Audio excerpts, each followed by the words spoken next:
2400 जिला में लाखों लड़के परिवार समेत बाहर निकले। इससे साफ जाहिर हो गया कि अब सिर्फ छात्र नहीं, उनके गार्जियन भी अब जो है सो रूप लेने लगे हैं कि ये मेरे बच्चे के भविष्य का सवाल है। तो फिर यहाँ नौकरी यहाँ के लोगों को कैसे मिलेगा? दुख है ना। हम लोग तो यही ना बोल रहे हैं, हम लोग जो बात बोल रहे हैं, आप भी एक पॉइंट ऐसा बता दीजिए कि हम लोग गलत बोल रहे हैं। और हम लोग ये भी बोल रहे हैं, आप डेलीगेट्स को बुलाइए, कमेटी गठित कीजिए, अगर कोई ऐसा मांग लगे कि नहीं इस पर कुछ ऐसा आप गलत बोल रहे हैं तो हम लोग भी इस पर विचार रखेंगे। हम लोग एक छात्र है, सीधा साधा छात्र है। अरे जो ब्लूटूथ नियोजन नीति से जो पकड़ाता है उसको कुछ ये ना हो, जो जेपीएससी में क्वेश्चन जो सेट करता है, जो लीक करवाता है उसको कुछ ये ना हो, उसको फांसी दीजिए ना। एक सैंपल छात्रों को आप गिरफ्तार करके जेल भेजते हैं आप, ये कहाँ का न्याय है? यहाँ के छात्र 7 साल से पढ़े जा रहे हैं, नौकरी का कोई ठिकाने नहीं। फार्म भरते हैं, कैंसिल हो जाता है, एडमिट कार्ड आता है, कैंसिल हो जाता है। आखिर हम लोग क्या करें? कि हमारे निहत्थे छात्रों पर बेरहमी से लाठी मारा गया, सर फोड़ा गया, बस्ती में घुस घुस के पीटा गया। देखिए मेरे पीछे इस वक्त ये सभी छात्र हैं और सभी के हाथ में पोस्टर्स है। ये उन दिनों का पोस्टर है, अब इस 3 दिवसीय जो महाधरना चला था, महाआंदोलन चला था, उसका पोस्टर है ये। और 17 अप्रैल को जो सीएम आवास का घेराव किया गया था, उस दिन आप सबों ने देखा था, आप सबों तक ये खबर पहुंची थी कि छात्रों पर प्रशासन की तरफ से बर्बरतापूर्ण लाठीचार्ज किया गया था। हमारे साथ छात्र नेता देवेंद्र महतो हैं, हम उनसे बात करेंगे और समझेंगे कि अब आगे की रणनीति 60-40 नियोजन नीति को लेकर जो ये लोग मुहिम चला रहे हैं उसके विरोध में, अब उसको लेकर ये लोग क्या करने वाले हैं। देवेंद्र, 3 दिन का जो आप लोगों ने महाआंदोलन किया, कितना सफल रहा आप लोगों के साथ? जैसा कि आपके चैनल के माध्यम से पूर्व ही हमने घोषणा किया था कि ये 72 घंटे त्रिदिवसीय महाआंदोलन उसी प्रकार इतिहास के पन्नों पे दर्ज होगा जिस प्रकार अलग झारखंड का आंदोलन 1989 का जो 72 घंटे का था, जो झारखंड अलग राज्य बनने पर सहमति बनी थी, लेकिन यह तो उससे भी ज़्यादा असरदार रहा। यह आंदोलन को 1 घंटा 2 घंटा नहीं, 72 घंटा बहुत लंबी समय होता है। और ये भारत के जितने भी राज्य हैं, किसी भी राज्य का छात्र आंदोलन इतना बड़ा लंबा समय का और इतना असरदार, ये पहला आंदोलन है। यह झारखंड स्टेट स्टूडेंट यूनियन जो जिस प्रकार पहला दिन जो हमारा 17 अप्रैल 2023 यानी सोमवार को जब मुख्यमंत्री आवास महाघेराव था, यही मोराबादी मैदान में पूरे राज्य भर के लगभग 50,000 की संख्या में छात्र आ रहे थे, जिसको ध्वस्त करने के लिए यहाँ की प्रशासन पूरा आखिरी ताकत लगाई थी। पूरे राज्य में ब्रेकेडिंग था, 36 ब्रेकेडिंग तो मुख्यमंत्री के इर्द गिर्द था, 36 दंडाधिकारी थे, 12 डीएसपी थे, जो है कि लाठी पार्टी सरकार से लेकर होमगार्ड से लेकर एसपी डीएसपी आईआरबी एसआईआरबी तमाम पूरा प्रशासन का महकमा लगा हुआ था। उसके बावजूद बड़ी चालाकी से हम लोग बिना ब्रेकेटिंग को टच किए, बिना उपद्रव किए, शांतिपूर्ण तरीके से हम लोग मुख्यमंत्री के काफ़ी करीब तक गए, जहां से मुझे मेरे साथियों के द्वारा जबरन धक्का मुक्के के साथ गिरफ्तार किया गया। मैं चीख चीख के चिल्लाते रहा कि मुझे मेरे आंदोलनरत साथियों से अलग न किया जाए, ये मेरे ही आह्वान पे आए हुए हैं, लेकिन नहीं सुना मेरा चीख किसी ने। और अंततः जो है कि हमें गिरफ्तार कर लिया गया। और जब रात्रि 2 बजे बर्बरतापूर्ण हमें छोड़ दिया गया, जब कोई ऑटो नहीं था, कुछ नहीं था, बहुत मुश्किल से हम लोग आए। खैर अपना दुख तकलीफ बताने का समय नहीं है, हमारा आंदोलन प्रमुख है, लेकिन आने के बाद जो दर्दनाक घटा पता चला, जो ये बायोम जो है मेडिकल प्रिपरेशन का एकमात्र संस्थान, जहां है complete digital classrooms, video lectures, student tracking system, library facility and 100% result oriented rankers batch. Biome Hinoo एवं नगरा टोली रांची। तमाम जो अभी तस्वीरें बता रही है कि हमारे निहत्थे छात्रों पर बेरहमी से लाठी मारा गया, सर फोड़ा गया, बस्ती में घुस घुस के पीटा गया। यह निंदनीय घटना है। यह सरकार का लाठी डंडा और डराने धमकाने वाली जो सरकार है, जो खुद को जो कहती है लॉ एंड ऑर्डर का बात करती है, जो विधि व्यवस्था को सुचारू रूप से चलाने का बात करती है, और वर्दी पहन करके, अरे ये लोग को तो ट्रेनिंग दिया जाता है कि कहाँ मारना है, कितना मारना है। ब्लड और माथा फोड़ना तो कोई आतंकवादी, नक्सली और गुंडों लोग को भी नहीं किया जाता है, जो निहत्थे छात्रों पर किया गया। मैं आज मांग करता हूँ वो लाठी चार्ज जो माथा फोड़ा गया उसका उच्च स्तरीय जाँच हो, और जो भी पुलिस प्रशासन अधिकारी पदाधिकारी जिसका भी गलती है उसको सस्पेंड किया जाए, और साथ ही साथ उस पर कानूनी कार्रवाई किया जाए। क्योंकि और अगर हमारी मांग पूरी नहीं की जाएगी तो हम ये सरकार से 2024 में लाठी छीन लेंगे, और लाठी छीनेंगे तो छीनेंगे, इसको फिर दोबारा कभी लाठी मिलने वाला नहीं है। हर राज्य के विज्ञापन में 3rd और 4th ग्रेड का नौकरी में उस राज्य का अस्थायी निवासी अनिवार्य है। देखिए अब हिमाचल प्रदेश का है, देख सकते हैं।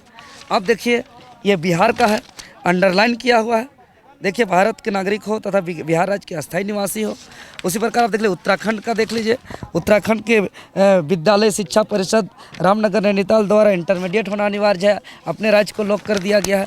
आप देख सकते हैं छत्तीसगढ़ अंडरलाइन साफ साफ देख रहे हैं, छत्तीसगढ़ राज्य का निवासी हो आवेदक हो। आप मध्य प्रदेश का देख लीजिए, अंडरलाइन किया हुआ है कि मध्य प्रदेश का निवासी होना चाहिए। आप देख लीजिए पूर्व झारखंड में का जो देखिए ये पूर्व का प्रावधान जो है झारखंड राज्य में अवस्थित 10+2 में उत्तीर्ण होना अनिवार्य था, अब झारखंड राज्य में अवस्थित को हटा दिया गया। और देखिए झारखंड का विज्ञापन, क्यों आज पूरा राज्य के छात्र उग्र हैं, क्यों इतना आंदोलनरत हैं, एक एक आह्वान पे आ रहे हैं। कहीं कोई झारखंड का, कहीं झारखंड शब्द का जिक्र नहीं है।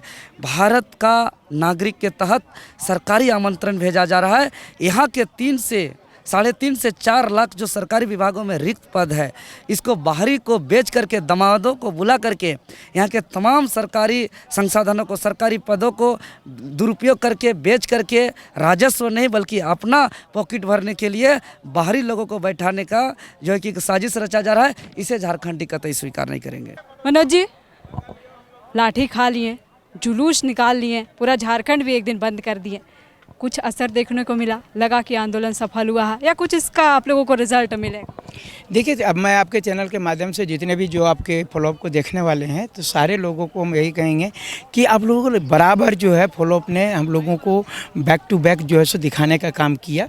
और जो भी हमारा सहयोग आप मीडिया लोगों ने किया, उसको मैं बता रहा हूँ कि आप जो बोल रहे हैं कि 23 तारीख को हम लोग 21 दिसंबर से आंदोलन कर रहे हैं। आप देखे होंगे ऐतिहासिक 21 दिसंबर को हुआ था, फिर 23 मार्च को जो आप देखे विधानसभा के घेराव के दिन लाठीचार्ज हुई, और उस दिन कितने लोगों का सर फूटा, पैर टूटा, सब चीज़ को आप देख लिए। लेकिन हमारा जज्बा कम नहीं हुआ। आप देखे होंगे मुख्यमंत्री आवास के घेराव के दिन उससे भी ज़्यादा लड़के लोग आए 17 अप्रैल को, उसमें भी जो है सो बहुत सारे लड़कों का सर फूटा और ये लाठियाँ चार्ज हुए, हम लोग को गिरफ्तारी भी किया गया। ये चीज़ जो है उसके बाद में मसाल जुलूस में देखेंगे कि कितनी भीड़ हुई। 2400 जिला में लाखों लड़के परिवार समेत बाहर निकले। इससे साफ जाहिर हो गया कि अब सिर्फ छात्र नहीं, उनके गार्जियन भी अब जो है सो रूप लेने लगे हैं कि ये मेरे बच्चे के भविष्य का सवाल है। साथ ही साथ बता रहे हैं कि जब हम लोग झारखंड बंद किया, ये लोग बार बार हम लोगों को बोलते हैं कि ये लोग बाहरी है, ये बाहरी लोग हैं। ये हम लोगों ने पहले सर्वे करवाया था, और सर्वे कराया तो उसमें बोल दिया 40 जो है 90% लोग। तो जो वह मुख्यमंत्री का आवास का घेराव कर रहे थे, या विधानसभा घेराव कर रहे थे, या मसाल जुलूस निकाल रहे थे, या अभी पूरा झारखंड बंद करवाए, क्या ये पाकिस्तान से आए थे? क्या ये बांग्लादेश से आए थे? इससे साफ जाहिर होता है कि ये झारखंडी थे। अपने बच्चों के लिए, हमारे जो झारखंड के जो छात्र हैं वो अपने अधिकार के लिए रोड पर बाहर आए। मुख्यमंत्री आवास का घेराव रहे, मसाल जुलूस रहे, या विधानसभा घेराव रहे, या अभी जो है बंदी रहे। यहाँ के छात्र 7 साल से पढ़े जा रहे हैं, नौकरी का कोई ठिकाने नहीं। फार्म भरते हैं, कैंसिल हो जाता है, एडमिट कार्ड आता है, कैंसिल हो जाता है। आखिर हम लोग क्या करें? सरकार को अभी तक जो है, यदि अभी जनता का यदि उनको संवेदना का, या जनता का अगर यदि विश्वास उनको ग्रहण करना चाहिए था कि तुम लोग काहे इतना बड़ा आंदोलन किया, लो 60-40 नहीं रहेगा, जब हटा 60-40 नहीं रहेगा, झारखंडियों के लिए ये 60-40 नहीं चलेगा, काहे बारी आएगा, तुम लोगों का नौकरी होगा, चलो नीति में बदलो जी, और लिखो यहाँ पर देश का नागरिक होना चाहिए, भारत का नागरिक होना चाहिए, और झारखंड का निवासी होना चाहिए, अपना आवासीय प्रमाण पत्र दो, तभी फार्म खुलेगा। इतने ही से तो बात मांग रहे हैं हम लोग, तो और तो ज़्यादा कुछ नहीं कर रहे हैं, जैसा कि अन्य राज्यों में है। चाहे छत्तीसगढ़ का हो, चाहे बिहार का, जितना भी उन लोगों का जो वह निकला है विज्ञापन, वहाँ स्पष्ट शब्दों में कहा गया, क्या आप बिहार के निवासी हैं, क्या आप छत्तीसगढ़ के निवासी हैं, क्या आप उड़ीसा के निवासी हैं, यही चीज़ तो यहाँ कहने बोल रहे हैं। तो इसके लिए हम लोग आंदोलन कर रहे हैं। और अभी तक सरकार उस चीज़ को, अगर यदि ऐसा सरकार नहीं सुनेगी तो कहीं ना कहीं सरकार को इसका खामियाजा भुगतना पड़ेगा। हम लोग एक छात्र है, सीधा साधा छात्र है। अरे जो ब्लूटूथ नियोजन नीति से जो पकड़ाता है उसको कुछ ये ना हो, जो जेपीएससी में क्वेश्चन जो सेट करता है, जो लीक करवाता है, उसको कुछ ये ना हो, उसको फांसी दीजिए ना। एक सैंपल छात्रों को आप गिरफ्तार करके जेल भेजते हैं आप, ये कहाँ का न्याय है?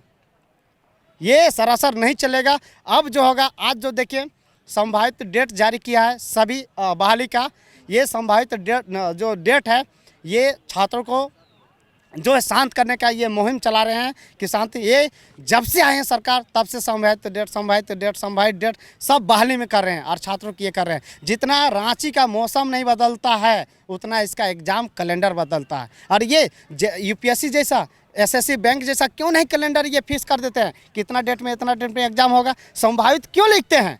कहीं ना कहीं बरगलाते हैं। फिर जब बहाली आएगा, जब फिर रद्द होगा तो अप्रिहार्य कारणों से रद्द किया जाता है। उसका एक ही शब्द है, संभावित तो डेट जारी करता है, अप्रिहार्य कारणों से रद्द कर देता है सारा बहाली। एक और राजनीतिक पार्टियां इसको नहीं सफल कर पाती हैं, जहां कॉर्पोरेट का पैसा लगता है, लाखों लोग वहां पर दान करते हैं और एक पैसा दे करके खरीद के लोगों का लाने का जो काम होता है वहाँ पर वो सफल नहीं हो पाता है। लेकिन बच्चे जो है अपनी भावना के साथ व्यक्त करने के लिए 24 जिले में उतरे और इसको सफल बना दिया। तो निश्चित रूप से ये जो आंदोलन हमारा था इस 24 जिला में सफल रहा और इसी के लिए हम लोग आज जो है समीक्षा बैठक यहाँ पर बुलाए हुए थे, जिस पर हम लोग लगातार प्रयास कर रहे हैं किस प्रकार से जो है सरकार जो है आगे हम लोग बातों अगर नहीं मानती है तो हम लोग आगे हमारा क्या कार्यक्रम होगा, किस तरीके से आगे बढ़ेंगे, तो इस पर हम लोग चर्चा कर रहे थे।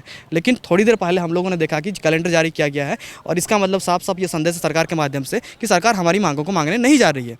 हम लोग सरकार को फिर भी डायरेक्टली बोलता हूँ, क्योंकि 9 पॉइंट से प्रशासन से भी बात हुई तो मैंने 9 मांगे उनके समक्ष भी रखा था और टू द पॉइंट बात करना है। सरकार अगर हमारी बातों को सुन रही है तो हमारी डेलीगेट्स को बुला ले, हम लोग सिर्फ उसमें शुद्ध छात्र होंगे, सरकार भी वेरीफाई करवा ले कि छात्र हैं कि नहीं है। और जो हमारी मुख्य 9 मांगे हैं, पहला मांग ये है कि 60-40 की नीति। 60-40 बोलने का मतलब है कि जो यहाँ पर आरक्षण ST SC OBC और EWS इकोनॉमिक वीकर सेक्शन का जो 10% मिला करके 60% हो रहा है। जो सरकार बोल रही है कि 60-40 तो हम लाए ही नहीं है, तो नहीं भी लाए हैं तो इनडायरेक्टली वही हो रहा है। जब आप लिख दे रहे हैं कि भारत के नागरिक यहाँ पर आवेदन करेंगे तो हमारा जो इसका विरोध है कि सरकार खतियान आधारित एक तो बोली थी और एक और 2023 का कटअप डाल करके सभी लोगों को निमंत्रण पत्र बांट रहा है। तो हम जब आवेदन देने जाते हैं आपका बिहार में, तब वो साफ साफ लिख देता है कि बिहार राज्य के स्थानीय निवासी आवेदन करेंगे।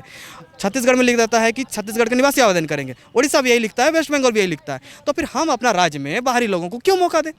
तृतीय और चतुर्थ की पद जो होती है वो राज्य के निवासियों के लिए आरक्षित होनी चाहिए और होती ही हैं। जब हमें दूसरी जगह नहीं मिल रहा मौका तो हम अपना राज्य को चारागाह बनने क्यों दें? दूसरी मांग हमारी ये है कि जेईई की परीक्षा, लैब असिस्टेंट की परीक्षा, इसमें क्या होता है कि वहाँ पर क्षेत्रीय भाषा, जनजातीय भाषा का टेस्ट वहाँ पर नहीं लिया जाता है और ऐसा जानबूझकर किया जा रहा है। मैं बताना चाहूँगा ऐसा क्यों जा रहा है, षड्यंत्र है।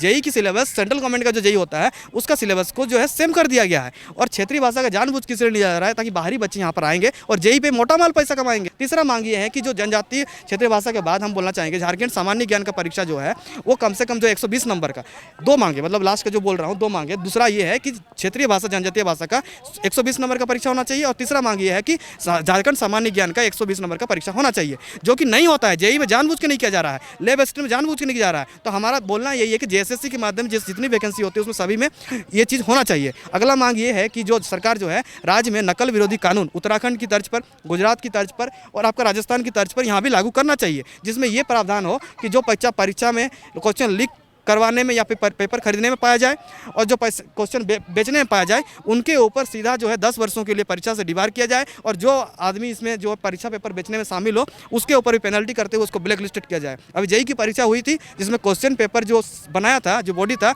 वही उसको बेच रहा था। तो बताइए, जो पेपर बना रहा है वही अगर क्वेश्चन बेचेगा तो वैसे लोगों के माध्यम से अगर झारखंड में परीक्षाएं होंगी तो फिर यहाँ नौकरी यहाँ के लोगों को कैसे मिलेगा?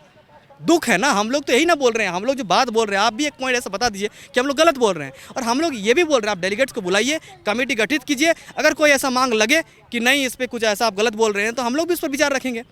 अगला मांग ये है कि ओबीसी आरक्षण को 7 जिलों में शून्य कर दिया गया। क्या ओबीसी उन जिलों में नहीं रहते हैं क्या? अरे एक और आप बोल रहे हैं 27% का आरक्षण बना करके राज्यपाल को भेज दिए हैं और कल ही उसको जो है वापस कर दिया गया। तो हम बोल रहे हैं कि जो संवैधानिक दायरों में जो हमें ऑलरेडी मिला हुआ है 14% का, BC1 को 8% और BC2 को 6%, उसको आप नहीं देकर के शून्य कर दे रहे हैं। और यही चीज़ जाकर फिर कुछ लोग रिट पिटीशन दायर करते हैं जो कि हो चुका है। और फिर ये फिर नियुक्ति बाधित होती तो बोलते बाहरी लोग आके यहाँ पर अपना आवेदन डाल रहे हैं, बाहरी लोग आके न्यायालय में जा रहे हैं और ये नियुक्ति को बाधित कर रहे हैं। अरे भाई, ऐसा नियम और नीति आप क्यों नहीं बना रहे जो संवैधानिक दायरों में है? सरकार का काम है पॉलिसी बनाना, कोर्ट का काम है मूल्यांकन करना। सरकार गलत नियम बनाई तो मूल्यांकन करके दिखा दिया है न्यायालय ने कि ये आपका गलत है। तो अवसर की समानता का भी तो हनन हो रहा था। तो इसीलिए हम लोग कहते हैं अभी 7 वर्षों से जो है जेटेट की परीक्षा नहीं हुई है। तो ऐसे में अगर विज्ञापन आएगा अभी 7 वर्षों के बाद, अगर आप बोलिएगा, ऐसे में ना सीटेट को मान्यता दे रहे हैं सेंट्रल गवर्नमेंट का जो टेट होता है और जेटेट को यहाँ पर ले नहीं रहे 7 वर्षों से, और आप अगर 50,000 सीटों की या फिर पहला फेज में 25,996 पदों की बहाली लाने जा रहे हैं और उसमें उनको अगर मौका नहीं दीजिएगा तो फिर वो बच्चे रिट पिटीशन नहीं करेंगे तो क्या करेंगे? फिर आप सुन नहीं रहे हैं तो हम लोग कहाँ जाएँ? अगर तरीके से हम लोग बात करें तो हमारे पास एक ही विकल्प है फिर न्यायालय। तो न्यायालय ही जाएंगे। तो हम लोग न्यायालय, हम लोग रिट पिटिशन डाल चुके हैं और अगला रिट पिटिशन 300-400 बच्चों के माध्यम से हम लोग जो है लंबा चौड़ा पिटिशनर बना करके लोगों को हम लोग डाल कर चुके हैं। एक जनहित याचिका भी डालेंगे। संविधान तरीके से बच्चे नहीं रख पाएंगे तो आप भी जानते हैं किस प्रकार से झारखंड एक नक्सली बेल्ट है। यहाँ किस प्रकार से जब उनको ऊपर दिक्कत होता है तो फिर नहीं सुनता है कोई, तो इस प्रकार की यहाँ पर दिक्कत है। तो झारखंड को क्या बनाना चाहते हैं आप? इनको सोचना पड़ेगा ना। फिर कहीं बच्चे सरंडा जंगल में सरकार ना बना ले, आपको सोचना पड़ेगा। अंतिम विकल्प लोकतंत्र में होता है कि तरीके से बात को आप भी सुने, हम भी बताएं और तरीके से विचार विमर्श करके सबको सामंजस्य लेते हुए आप आगे बनाएं। लेकिन अगर ऐसे नहीं कीजिएगा तो विकल्प कहाँ है? फिर जेल भरो अभियान होगा, बच्चे जाएंगे कोर्ट में, फिर भी नहीं समझेगा, दबा दीजिएगा किसी खून। अरे सरकार जो प्रशासन के माध्यम से जिनका खून बहा है उनके ऊपर तो हाफ मर्डर का केस लगना चाहिए। फिर ऐसे में जो मूल्यों के साथ हमारे पूर्वजों ने शहादत दी थी और रोरो नदी के तट पर खून बहा था, बिरसा ने चकदरपुर में आंदोलन किया था, जो सिद्धू कानू जो है आपका संथाल परगना में आंदोलन किए, नीलांबर पीताम्बर वहाँ जो पलामू में आंदोलन किए, यहाँ आपका इसी पार्क में स्टेचू है उनका, तो फिर उन लोगों का शहादत तो बेकार हो जाएगा ना। तो फिर हम लोग क्या करेंगे? हम लोग का अगर इस तरीके से हम लोग का छवि खराब किया जाएगा तो निश्चित रूप से हमें भी शहादत देना पड़ेगा। कुछ लोग जाके सरंडा में सरकार बनाएंगे, कुछ लोग जाके जो है आपका दूसरे जगह सरकार बनाएंगे। क्या करेंगे फिर?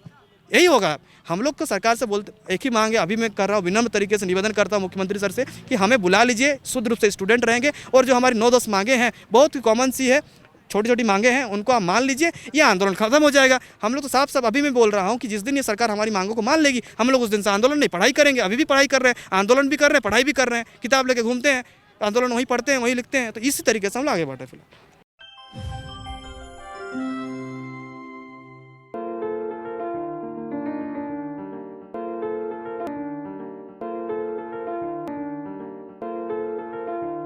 thefollowup.in. Like, share, and subscribe. www.thefollowup.in